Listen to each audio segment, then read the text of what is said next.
प्राचीन समय की बात है।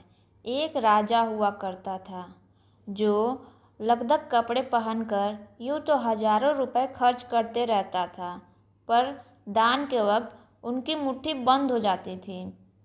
राजसभा में एक से एक नामी लोग आते रहते थे, लेकिन गरीब, दुखी, विद्वान और सज्जन इनमें से कोई भी नहीं आता था, क्योंकि वहाँ पर इनका बिल्कुल सत्कार नहीं होता था। एक बार उस देश में अकाल पड़ गया। पूर्वी सीमा के लोग भूखे प्यासे मरने लगे। राजा के पास खबर आई। वे बोले, यह तो भगवान की मार है, इसमें मेरा कोई हाथ नहीं है। लोगों ने कहा, महाराज, राज भंडार से हमारी सहायता करने की कृपा करें, जिससे हम लोग दूसरे देशों से अनाज खरीदकर अपनी जान बचा सकें। राजा ने कहा, आज तुम लोग अकाल से पीड़ित हो, कल पता चलेगा कहीं भूकंप आया है, परसों सुनूंगा कहीं के लोग बड़े गरीब हैं, 2 वक्त की रोटी नहीं जुटती।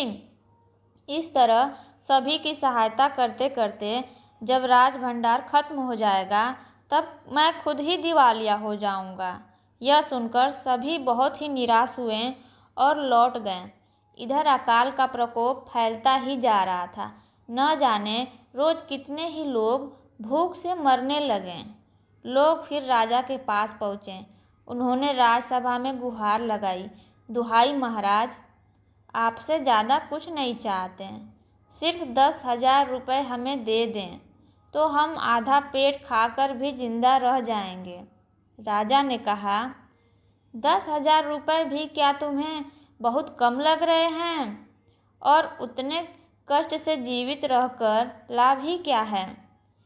एक व्यक्ति ने कहा, भगवान की कृपा से लाखों रुपए राजकोष में मौजूद हैं, जैसे धन का सागर हो। उसमें से एक आधा लोटा ले लेने से महाराज का क्या ही नुकसान हो जाएगा। राजा ने कहा, राजकोष में अधिक धन है तो क्या, उसे दोनों हाथों से लुटा दूं? एक अन्य व्यक्ति ने कहा, महल में प्रतिदिन हजारों रुपए इन सुगंधित वस्त्रों, मनोरंजन और महल की सजावट में खर्च होते हैं।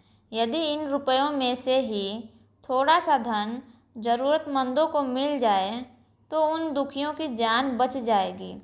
यह सुनकर राजा को क्रोध आ गया। वह गुस्से से बोला, खुद भिखारी होकर मुझे उपदेश दे रहे हो?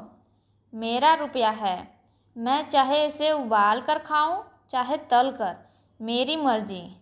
तुम अगर इसी तरह बकवास करोगे तो मुश्किल में पड़ जाओगे। इसीलिए इसी वक्त तुम चुपचाप खिसक जाओ। राजा का क्रोध देखकर लोग वहाँ से चले गए। राजा हंसते हुए बोला, छोटे मुंह बड़ी बात, अगर 100-200 रुपये होते तो एक बार को सोच भी सकता था। पहरेदारों की खुराक को 2-4 दिन कम कर देता और यह रकम पूरी भी हो जाती, मगर 100-200 से इन लोगों का पेट नहीं भरेगा। एकदम 10,000 मांग बैठे, जैसे लोगों के कारण नाक में दम हो गया है। यह सुनकर वहाँ उपस्थित लोग हाँ हूँ कहकर रह गए, मगर मन ही मन उन्होंने भी सोचा, राजा ने यह ठीक नहीं किया। जरूरतमंदों की सहायता करना तो राजा का कर्तव्य है। आगे की कहानी जानने के लिए नेक्स्ट वीडियो ज़रूर देखें। यदि आप चैनल पर नए हैं तो लाइक, सब्सक्राइब एंड कमेंट ज़रूर कीजिए। राधे राधे।